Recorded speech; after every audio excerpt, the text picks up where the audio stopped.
Everyone laughed at her on sale. Until the Alpha King raised his hand and asked, "How much?" She was being auctioned off like a worthless object, humiliated before hundreds. The laughter echoed, cruel and merciless. Luna kept her head held high, but inside, her heart was shattering, until the doors opened, and the most powerful Alpha King of the continent entered the hall. His golden eyes met hers, and in a voice that made everyone tremble, he asked, "How much?" No one imagined that moment would change everything, that the woman everyone despised held an ancestral power, and that the king known for his heart of ice was about to discover that his soulmate was there, on that stage of humiliation, waiting to be seen for what she truly was. If you love redemption stories and werewolf romance, subscribe to the channel and turn on notifications. Leave your like if you're eager to discover what happens with Luna and Dante, and in the comments tell us, from which city are you watching this story? Let's create a worldwide pack of romance lovers. In the prosperous city of Lunarport, nestled in the heart of wolf territory in the Pacific Northwest of the United States, the darkest event of the year was taking place, the auction of rejected Omegas. There, under cruel spotlights and judgmental gazes inside the Grand Cascade Hall, young women without packs were sold like merchandise to settle their families' debts. The autumn rain hammered against the tall windows of the century-old building, its Gothic architecture seeming to amplify the cruelty of what happened within its walls. The scent of expensive cigars mixed with cheap perfume and the bitter aroma of fear created an atmosphere that made even the most hardened alphas uncomfortable, though none would admit it. Luna Castillo was only 23 years old when she was dragged onto that stage. With long chestnut hair that cascaded like a waterfall over her thin shoulders, emerald green eyes that still held sparks of dignity, and a simple cream-colored dress that barely concealed the marks of years of hard work, she was different from the others. Luna didn't cry. She didn't beg. She simply kept her chin raised, even when laughter echoed through the hall. Her hands trembled slightly at her sides, the only visible sign of the storm raging inside her, but her gaze remained fixed on a point beyond the crowd, as if she could see through the walls to a freedom that seemed increasingly distant. "Look at this one. She thinks she's too proud to bow her head." Some mocked, their voices thick with alcohol and arrogance. An Omega without a wolf, without family, without value. Others laughed, their words cutting through the air like shards of glass. The auctioneer, a portly man with a cruel smile and rings on every finger, announced her defects as if they were trophies. Orphaned since 15, no connection to her inner wolf, tavern worker, no dowry, no prospects. The crowd seemed to feed off the humiliation, each revelation met with more jeers and cruel comments that bounced off the marble walls. The opening bid was humiliating. 50 silver coins, less than what most in that room spent on a single bottle of wine. No one raised their hand. The laughter increased, rolling through the crowd in waves of mockery. Luna felt each word like a blade slicing through whatever remained of her pride, but her green eyes shed no tears. She had made a promise to herself on the journey here, locked in the back of a transport van. She would not give them that satisfaction. If they wanted to see her broken, they would be disappointed. The auctioneer's voice grew more desperate, dropping the price further, turning her worth into a joke that had the front rows doubled over in mirth. It was then that the doors of the hall burst open with a thunderous crash that silenced every voice in the room. The heavy oak doors, each weighing hundreds of pounds, swung inward as if they weighed nothing. A gust of cold autumn wind swept through the hall, extinguishing several candles and carrying with it the scent of pine forests and raw power. Silence fell like a shroud over everyone, the kind of silence that precedes a storm. Even the auctioneer's voice died in his throat, his face going pale as he recognized who had just entered. Dante Volkov, the Alpha King of the Northern Territories, entered the hall. At an impressive 6'5", with broad shoulders covered by a black leather coat that seemed to absorb the light around it, hair as dark as midnight, and golden eyes that shone with ancestral power, he radiated an authority that made even the most arrogant alphas bow their heads. They said Dante was ruthless in business, feared in battle, and that his heart had frozen after the betrayal that destroyed his pack years ago. Whispers followed him like shadows, that he had built an empire from the ashes of tragedy, that he had never taken a mate despite countless offers, that he trusted no one and expected the same loyalty he gave to be returned tenfold. Dante walked down the central aisle, his custom Italian leather boots echoing against the polished floor in the absolute silence. His presence seemed to suck the air from the room, making breathing difficult for those near him. His gaze swept the environment with barely concealed contempt, taking in the display of wealth and cruelty with the expression of someone examining something distasteful, until it landed on Luna. Something changed in his expression, a crack in the armor of ice he had worn for so long. His golden eyes locked onto her green ones, and for the first time in 5 years, Dante felt something awaken in his chest, a pull so strong it was almost physical. "How much does she cost?" His deep voice cut through the silence like thunder, each word clear and commanding. The question wasn't a request, it was a demand that expected immediate compliance. The auctioneer stammered, incredulous, his jowls shaking as he struggled to form words. "Your Majesty, the opening bid is only 50." His voice cracked with nervousness, aware that one wrong word could mean his ruin. "I didn't ask about the opening bid." Dante interrupted, his eyes never leaving Luna's. The intensity of his gaze made her feel as if he could see straight through to her soul, reading every hope and fear she had ever hidden. "I asked how much it cost to take this woman out of here. Now." The last word carried the weight of absolute authority, leaving no room for negotiation or delay. The room exploded in shocked whispers, a buzzing sound like a disturbed beehive.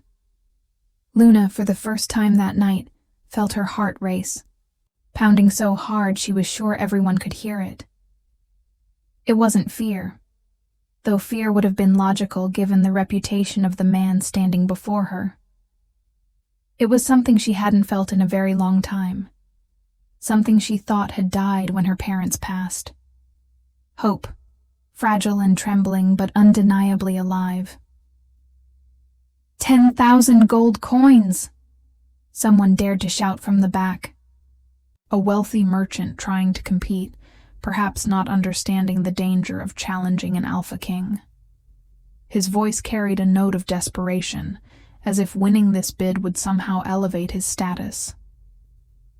Dante turned slowly, and his gaze alone was enough to make the man stumble backward, nearly tripping over his own feet in his haste to retreat. The Alpha King's eyes glowed brighter for just a moment, a warning that needed no words.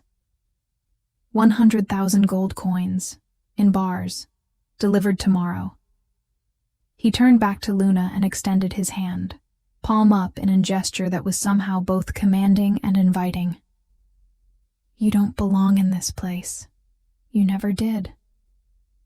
His voice softened slightly on those last words, carrying a certainty that made Luna's breath catch. No one laughed anymore. No one else dared raise their voice. The only sounds were the rain against the windows and the crackling of the remaining candles, creating an almost sacred atmosphere in the suddenly hushed hall. What Luna didn't know was that Dante had recognized in her something impossible. The mark of a lost soulmate. A connection that the wolf gods rarely granted, one that he had given up hope of ever finding. And what Dante didn't know was that by saving Luna from humiliation, he was about to discover that the woman everyone called defective carried an ancestral secret that would change the destiny of all wolves forever.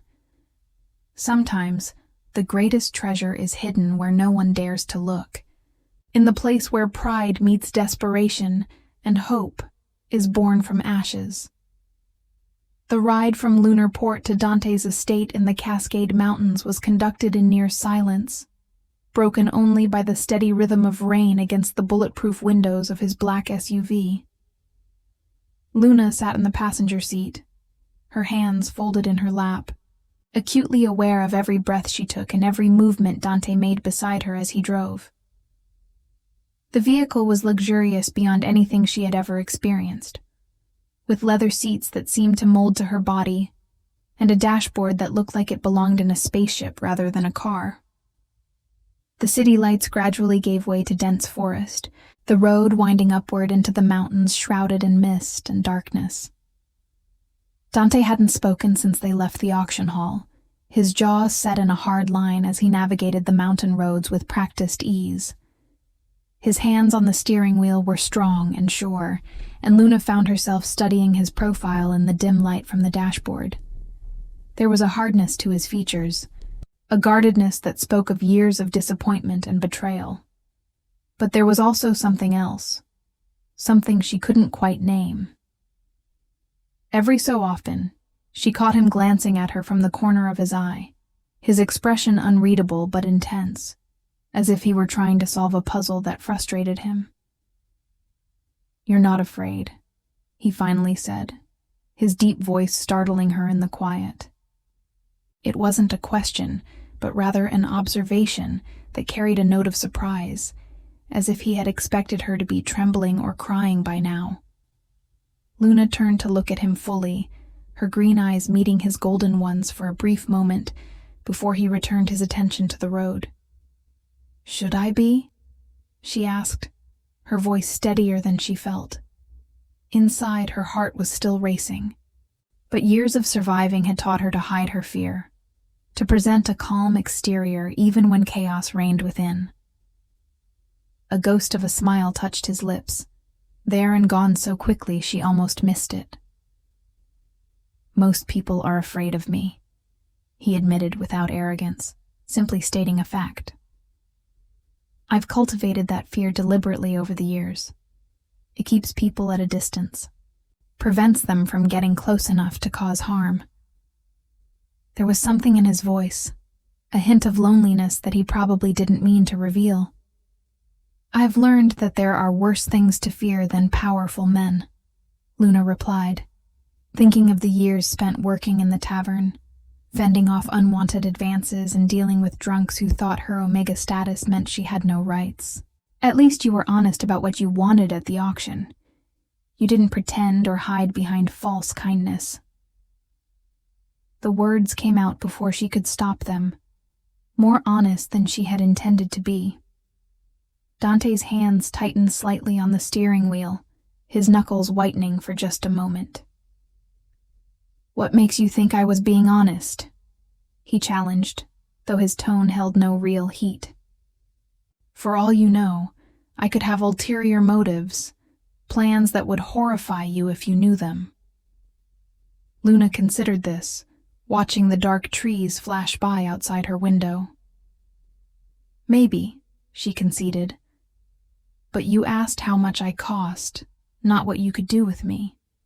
There's a difference, even if it's a small one. You acknowledged that I had a value, that this transaction was wrong." She paused, gathering her courage.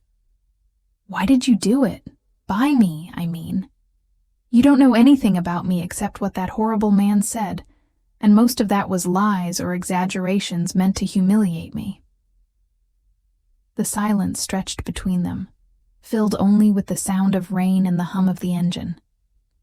Luna thought he might not answer, that she had overstepped some invisible boundary. But then Dante spoke, his voice lower, more vulnerable than she had heard it. "I saw something in your eyes," he said finally. "When everyone was laughing, When that man was tearing you apart piece by piece, you didn't break. You stood there with your head up, your dignity intact, and I thought—" He trailed off, seeming to struggle with the words. "You thought what?" Luna prompted gently, sensing that whatever he was about to say was important, perhaps more important than he wanted to admit. "I thought that kind of strength was rare," Dante finished, his jaw working as if the admission cost him something. "Too rare to let it be destroyed in a place like that, by people like them. My wolf recognized something in you, something I can't explain yet. But I've learned to trust my instincts even when my mind questions them." Luna felt her breath catch, a warmth spreading through her chest that had nothing to do with the heated seats. "Your wolf?" she asked, her voice barely above a whisper. "But I don't have a connection to mine. Haven't since I was 15. That's why they called me defective, broken, worthless." The pain of that loss was still fresh, even after all these years. Dante pulled off the main road onto a private drive, the headlights illuminating a massive wrought iron gate that opened automatically as they approached. "Maybe," he said, his golden eyes finding hers again. "You just haven't found the right reason to call to her yet. Wolves don't disappear, Luna. They wait, sometimes for years, for the moment when they're truly needed." The estate that emerged from the mist took Luna's breath away. Built of stone and timber in a style that blended modern architecture with rustic mountain elegance, it sprawled across a clearing surrounded by towering pines. Warm light glowed from dozens of windows, and she could see the silhouettes of people moving inside, preparing for their arrival. The main house was 3 stories tall, with a massive stone chimney from which smoke curled into the rainy night, and wings that extended on either side like welcoming arms. "Welcome to Shadow Peak," Dante said, as he brought the SUV to a stop in front of the main entrance. "It's been my home for the past 5 years, since I rebuilt after the Troubles. It's isolated, private, and safe. No one comes here without my permission, and no one will hurt you here. That's my promise to you, Luna. Whatever else happens between us, you have sanctuary here for as long as you want it." Before Luna could respond, the front door opened, and a petite woman with silver-streaked hair and kind eyes hurried out with an umbrella, seemingly unbothered by the rain. "About time you got home," she called out cheerfully. "I've been keeping dinner warm for an hour, and if you've brought a guest, you'd better have called ahead so I could prepare a room." Despite her scolding tone, her smile was warm and genuine. Dante actually chuckled, the sound so unexpected that Luna stared at him. "Martha, meet Luna Castillo.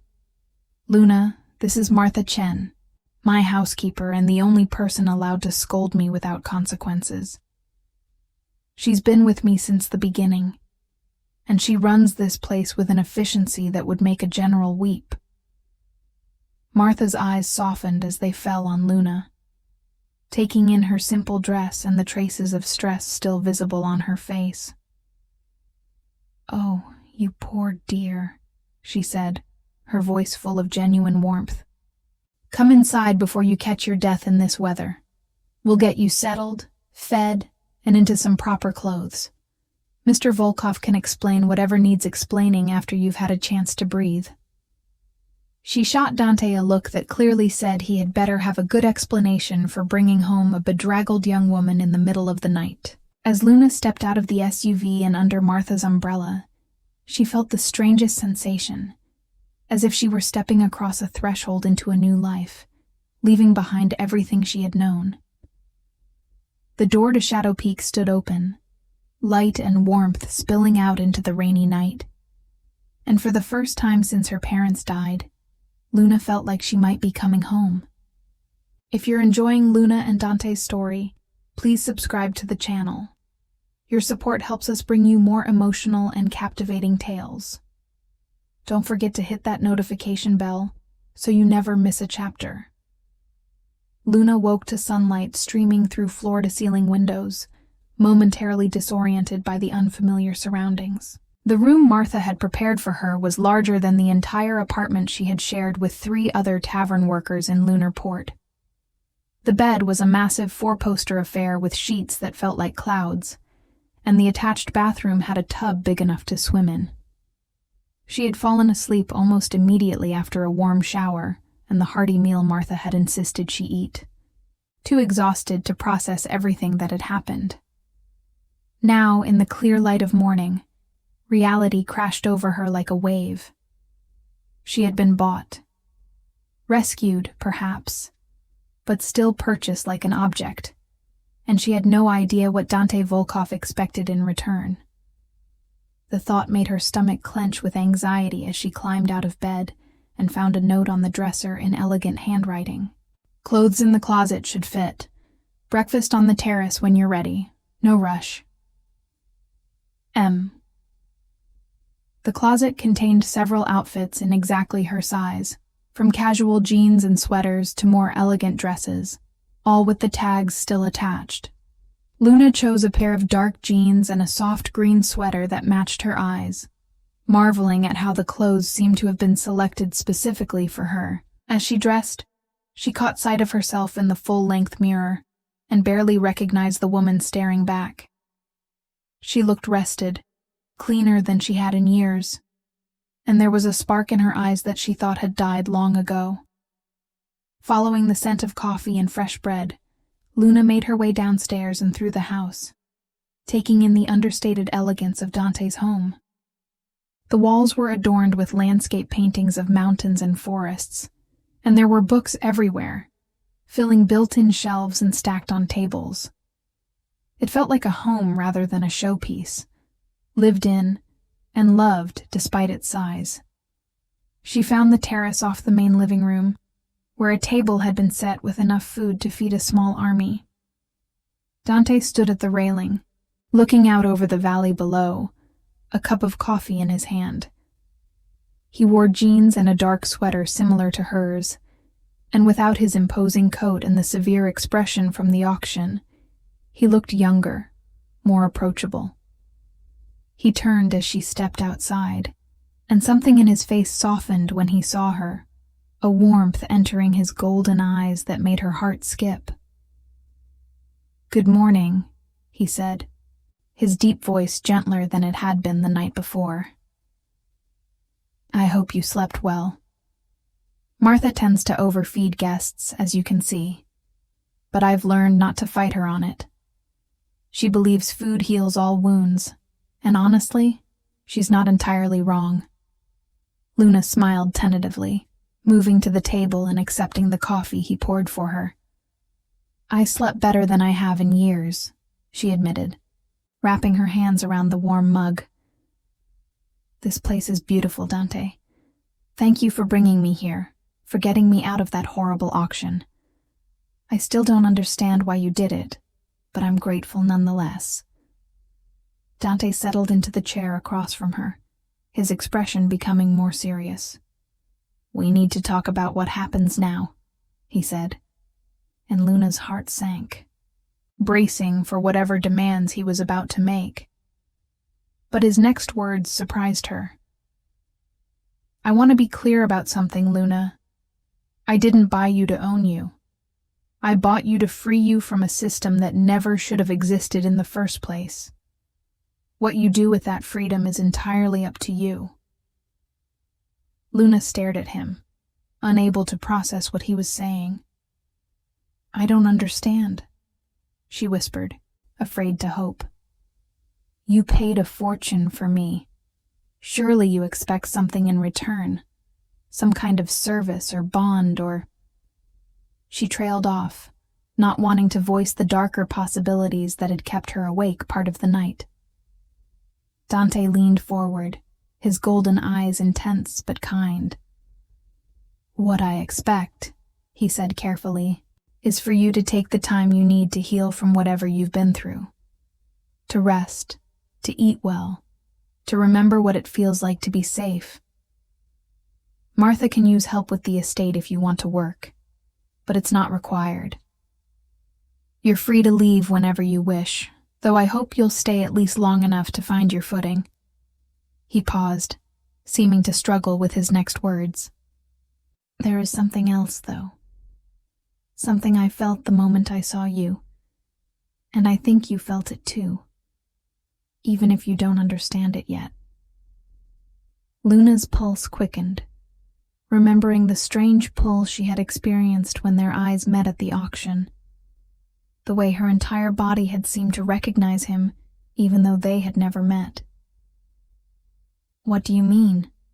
she asked, her voice barely audible over the morning breeze that carried the scent of pine and wildflowers. "The mate bond," Dante said simply, and the words seemed to hang in the air between them, heavy with implication. "It's rare, especially for someone like me who gave up hope of ever finding it.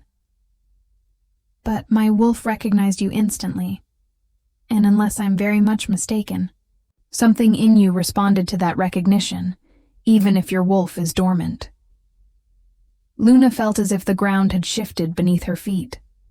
The mate bond was legend among wolves, a connection so deep and profound that it transcended logic and circumstance, binding two souls together across distance and time.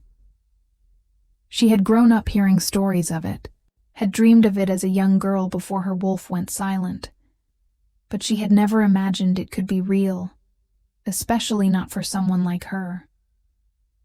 "That's impossible," she protested, but even as she said it, she knew it wasn't. She had felt something in that auction hall, something that had made her heart recognize Dante, even when her mind knew nothing about him. "I'm broken, Dante. My wolf has been silent for 8 years. How can I be anyone's mate when I can't even access half of myself?" Dante reached across the table, stopping just short of touching her hand, giving her the choice to close the distance or pull away. "You're not broken," he said with such conviction that she almost believed him. "You're hurt, and there's a difference. Whatever caused your wolf to retreat, it doesn't change what you are or what we could be together. But I need you to understand something crucial, Luna. I will never force this bond. Never. If you feel nothing for me beyond gratitude, if the idea of staying here terrifies you, then we'll figure out another arrangement. The mate bond is meant to be a blessing, not a prison." Luna looked at his hand, so close to hers, and felt a warmth spreading through her chest that had nothing to do with the morning sun. Slowly, hesitantly, she closed the distance, placing her hand in his. The contact sent a jolt through her entire body, like electricity but warmer, more welcoming. She gasped, and she saw the same reaction in Dante's widening eyes, the way his breath caught and his pupils dilated. "I feel it," she whispered, tears pricking her eyes. "I don't understand it, and it scares me because I barely know you. But I feel it. Like coming home after being lost for years. Like finding something I didn't know I was missing." Dante's thumb traced gentle circles on the back of her hand, the simple touch sending shivers up her arm. "Then we take this slowly," he said, his voice rough with emotion. "We get to know each other, build trust, see where this leads. There's no rush, no expectations beyond honesty and respect. I've waited 5 years to feel anything for anyone, Luna. I can wait however long you need to be sure this is what you want." They sat there as the morning stretched on, hands joined across the table, talking about everything and nothing. Dante told her about rebuilding his pack after a coup attempt had torn it apart, about the loneliness of leadership and the weight of responsibility. Luna shared her story too, the pain of losing her parents in a car accident, the way her wolf had retreated in her grief and never returned, The years of scraping by and feeling like half a person in a world that valued wholeness above all. My parents were true mates, Luna said softly, staring at their joined hands. After my mother died in the accident, my father only survived 3 months before his heart gave out. The doctor said it was a heart attack, but I knew better. He died of a broken mate bond, of a grief so deep that his body couldn't sustain life without her. I think that's when my wolf retreated, when I saw what love could cost.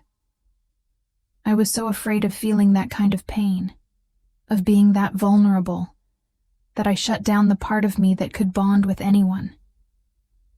Dante's hand tightened on hers, his expression filled with understanding and sorrow. I lost someone too, he admitted. Not a mate, but my beta, my best friend since childhood. She betrayed the pack, sold our secrets to rivals for money and power. When I confronted her, she laughed and said I had been a fool to trust anyone, that love and loyalty were weaknesses that smart wolves exploited. I had to exile her, and it nearly destroyed me. I swore I would never let anyone close again, never risk that kind of betrayal. He met Luna's eyes, and she saw the vulnerability there, the fear beneath the strength. But then I saw you, and all those walls I built just crumbled. My wolf knew before my mind could catch up that you were different, that you were worth the risk. What if I hurt you? Luna asked, voicing her deepest fear. What if my wolf never comes back, and I can't be the mate you deserve? What if you regret saving me? Regret this bond? Dante stood, tugging gently on her hand until she rose as well, and then he pulled her close, wrapping his arms around her in an embrace that felt like safety incarnate. Then we figure it out together, he murmured against her hair. But I don't believe you're going to hurt me, Luna. I think you're going to heal me in ways I didn't know I needed healing. And maybe, just maybe, I can help you heal too. The weeks that followed felt like a dream to Luna, the kind she was afraid to wake from lest it dissolve into harsh reality. Life at Shadow Peak settled into a comfortable rhythm that was entirely new to her. She spent her mornings helping Martha in the gardens, learning about the herbs and vegetables that grew in abundance despite the mountain climate, and her afternoons either reading in Dante's extensive library or walking the forest trails that crisscross the estate. Dante was patient, never pushing for more than she was ready to give, but always present, always watching her with those intense golden eyes that made her feel seen in a way she never had before. They talked for hours about everything under the sun. Dante told her about his work managing the Northern Territories, the delicate balance of diplomacy and strength required to keep peace among the various packs. He shared his love of classical music and old books, his secret passion for cooking that he rarely indulged because Martha defended her kitchen like a fortress.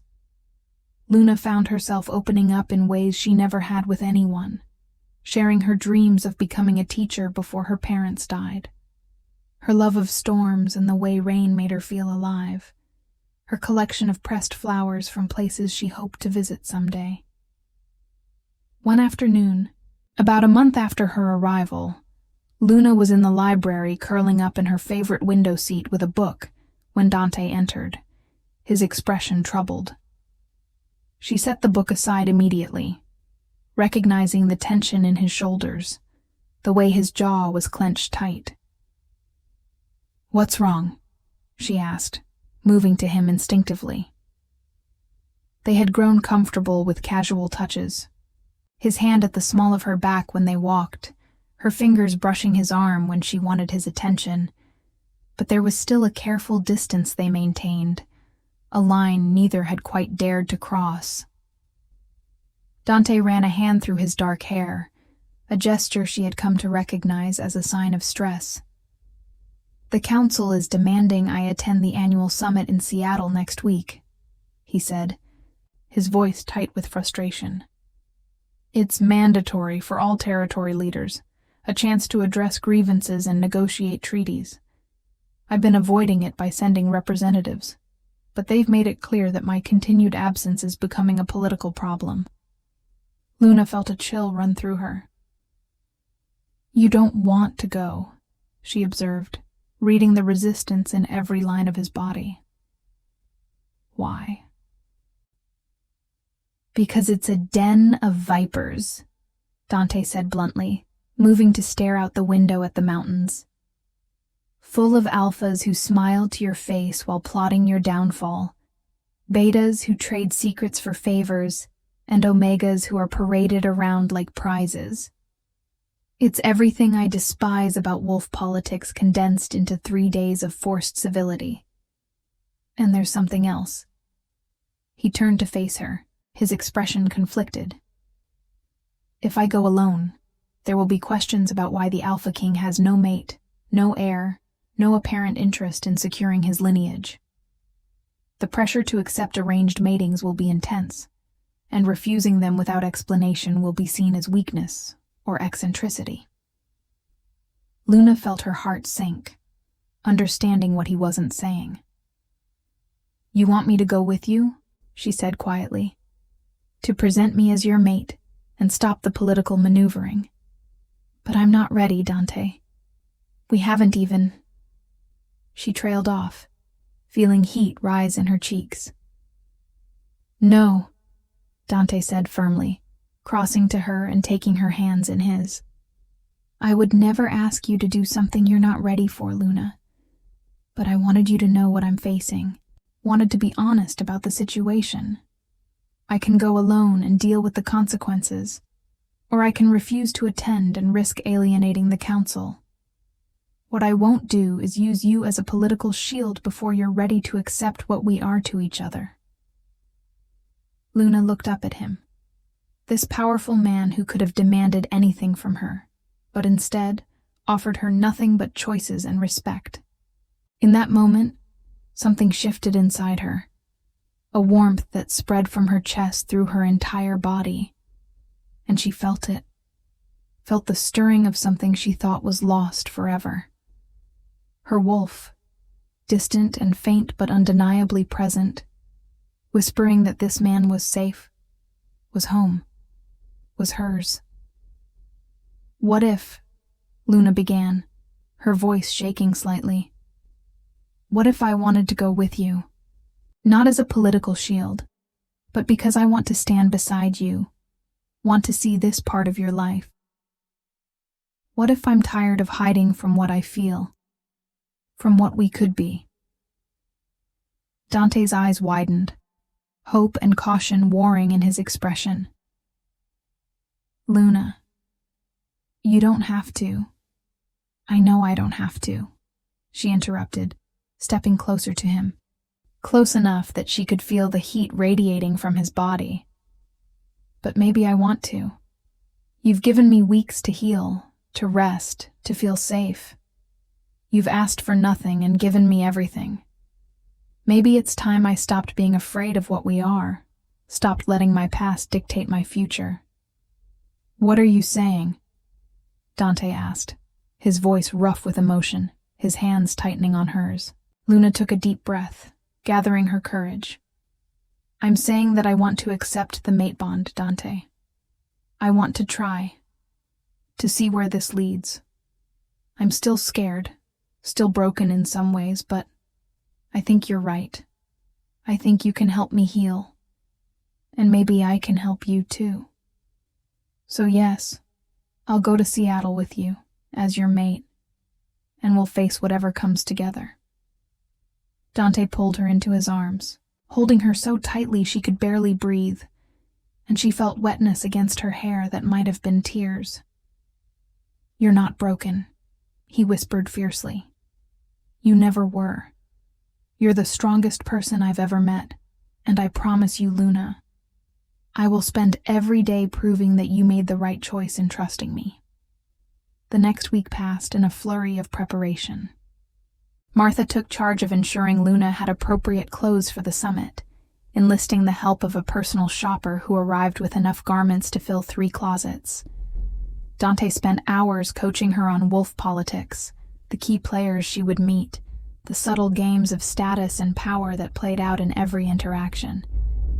It was overwhelming, but having a purpose, having Dante beside her, made it bearable. The night before they were to leave, Luna stood in front of the mirror in her room, studying her reflection. She wore a deep emerald dress that brought out her eyes, her hair styled in elegant waves that fell past her shoulders.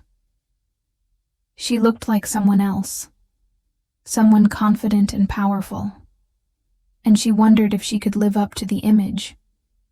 A knock at the door interrupted her thoughts, and Dante entered at her invitation, stopping dead when he saw her.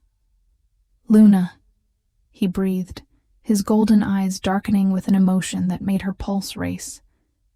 "You look absolutely stunning." "I feel like an imposter," she admitted, smoothing the dress nervously. "Like I'm playing dress-up in someone else's life. What if they see right through me? See that I'm just a tavern worker with no pack and a broken wolf?" Dante crossed to her, tilting her chin up with gentle fingers until their eyes met. "Then they'll also see the woman who faced humiliation with her head held high, who chose courage over fear, who is strong enough to accept a bond that terrifies her because she believes in possibility. They'll see my mate, Luna, and that makes you royalty in their eyes whether they like it or not." Luna felt tears prick her eyes, but they were good tears, healing tears. "When did you become such a romantic?" she teased, trying to lighten the intensity of the moment. Dante smiled, that rare, genuine smile that transformed his entire face. "When I met you," he said simply. "You make me want to believe in things I thought were lost to me, Luna. Love, trust, partnership. A future that's more than just duty and responsibility." Luna stood on her tiptoes, her heart pounding, and pressed her lips to his in a kiss that was tentative and sweet and full of promise. Dante responded carefully, his arms coming around her, but his touch gentle, letting her set the pace. When they finally pulled apart, both breathing hard, Luna rested her forehead against his chest and felt more certain than she ever had about anything. "We can do this," she whispered. "Together we can face anything."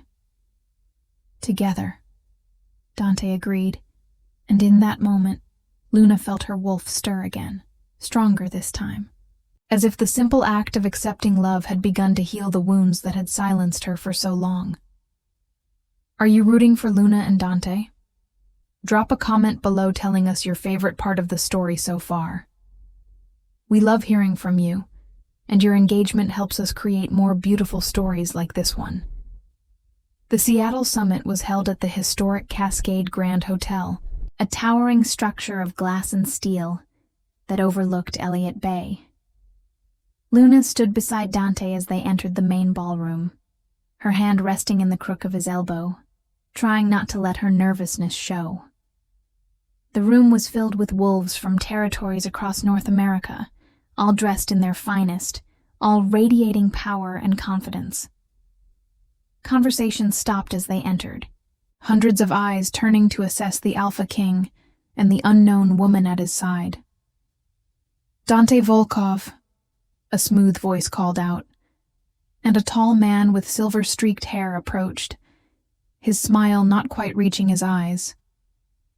"We were beginning to think you'd forgotten about us up in your mountain fortress. And who is this lovely creature?" "I don't believe we've had the pleasure." Dante's arm tightened slightly under Luna's hand, a subtle warning that this man was dangerous despite his pleasant demeanor. "Councilman Pierce," Dante acknowledged coolly. "May I introduce Luna Castillo, my mate?"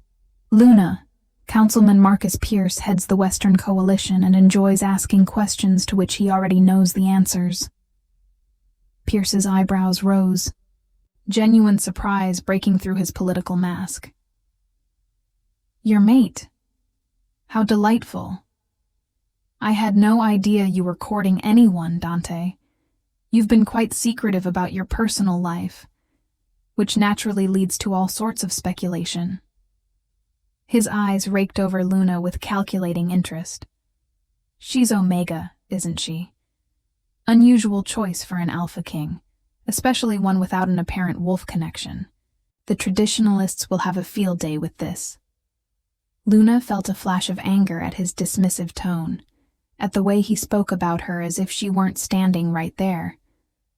Before Dante could respond, she smiled sweetly and said, "How kind of you to be concerned about tradition, Councilman Pierce. I'm sure your own mate appreciates your dedication to convention." Oh, wait. She paused, her smile sharpening. I heard you divorced your third mate last year. Perhaps tradition is more flexible than you'd like others to believe. The nearby conversation stopped entirely, several people turning to watch the exchange with poorly concealed delight. Pierce's face flushed, his pleasant mask slipping to reveal irritation underneath. I see she has spirit, he said to Dante, his tone losing some of its warmth. Let's hope she learns when to use it and when to remain silent. Let's hope you learn that my mate speaks for herself and requires neither my permission nor your approval to do so, Dante replied, his voice dropping to a tone that made even Pierce step back. Now, if you'll excuse us, we have others to greet before the opening ceremony. As they moved away, Luna felt a surge of exhilaration mixed with anxiety. Did I just make us a powerful enemy? She whispered to Dante, watching Pierce retreat to a cluster of similarly dressed officials, who immediately began whispering among themselves. Dante's lips twitched with suppressed amusement. You made me fall a little more in love with you, he murmured back, his golden eyes warm with approval. Pierce has needed someone to put him in his place for years, and the fact that it was an Omega he tried to belittle makes it even sweeter. Don't worry about him. He's all bluster and political maneuvering. The ones you need to watch are the quiet ones. The next 2 days were exhausting.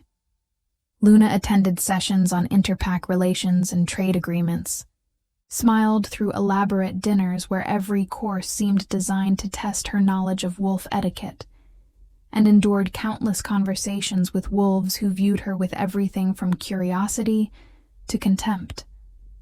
Through it all, Dante remained at her side, a steady presence that kept her grounded even when she felt overwhelmed. It was on the third night, at the closing gala, that everything came to a head. Luna was standing near the windows, taking a moment to catch her breath, when a woman approached her.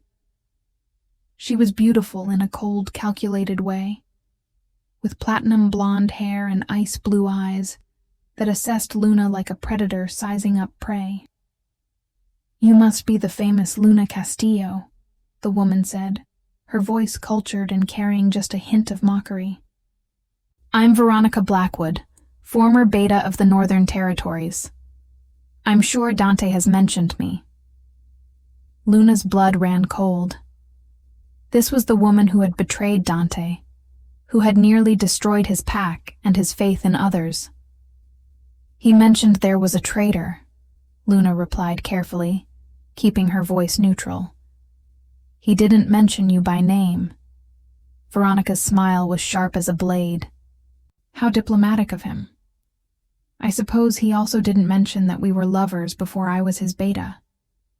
That he once promised me the position of mate before his ridiculous ideals got in the way. She leaned closer, her voice dropping to a venomous whisper. You're nothing but a replacement, little Omega. A warm body to fill a void because he's too proud to admit he still wants me. Luna felt something snap inside her, a protective fury she had never experienced before. "You're wrong," she said, her voice steady despite the anger coursing through her. "I'm not a replacement for anyone, least of all for someone who valued power over loyalty. Dante doesn't want you, Veronica. He never really did, or your betrayal wouldn't have been possible. Real love, real partnership, isn't about power or position. It's about choosing someone every day, about building something together that's stronger than what you could build alone." "Pretty words from someone who can't even access her wolf," Veronica sneered. "What kind of mate are you, really? Half of what you should be, broken and weak. How long do you think it will take before Dante realizes his mistake? Before he understands that you'll never be enough for an Alpha King?" Luna felt tears prick her eyes, but they weren't tears of hurt or shame. They were tears of frustration and rage, and somewhere deep inside, she felt her wolf respond to that emotion, surging forward with a strength that took her breath away. "I may have been broken," Luna said, her voice ringing with power she didn't know she possessed. "But I'm healing. And the difference between you and me, Veronica, is that I would rather be half of myself and whole in my love for Dante than be fully powered and empty where it matters." As she spoke, she felt it, felt the barriers that had kept her wolf silent for 8 years beginning to crack. Light blazed from her eyes, emerald green mixed with gold, and the wolves nearest to them gasped and stepped back. Veronica's face went pale, shock replacing her smug superiority. "Impossible," Veronica breathed. "You're awakening. But that only happens when a mate bond is true and accepted completely." Dante's voice came from behind Luna, filled with awe and pride. He had appeared at her side without her noticing, drawn by the surge of power that must have been palpable throughout the ballroom.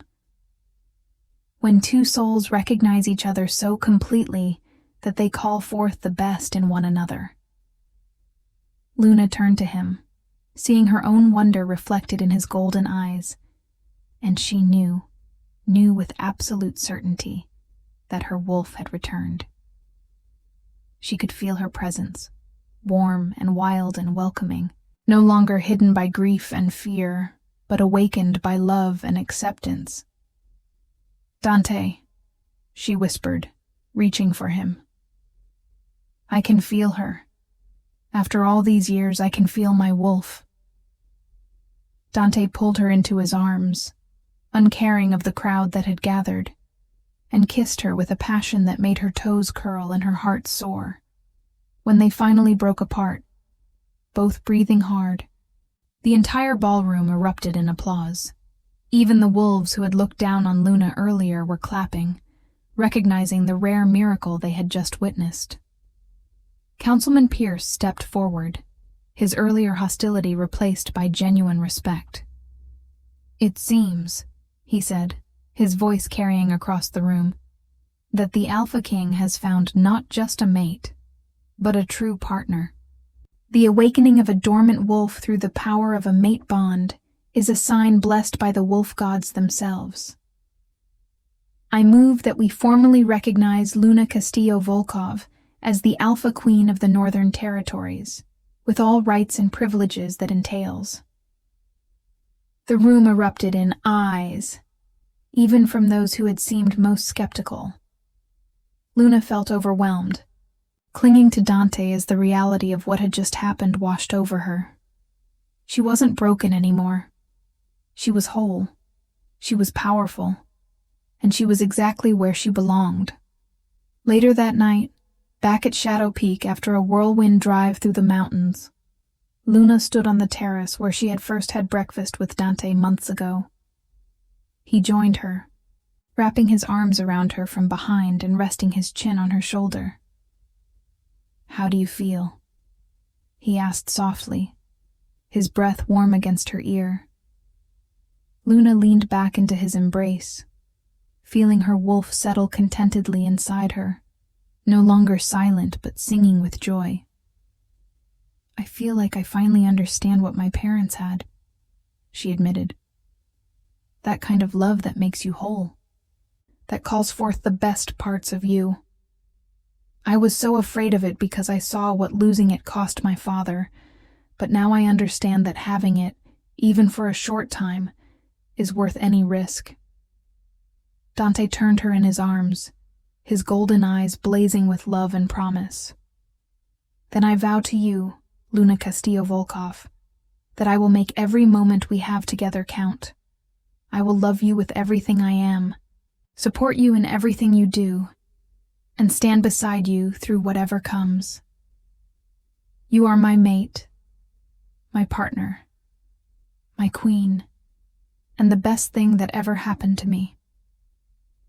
Luna smiled through happy tears, reaching up to cup his face in her hands.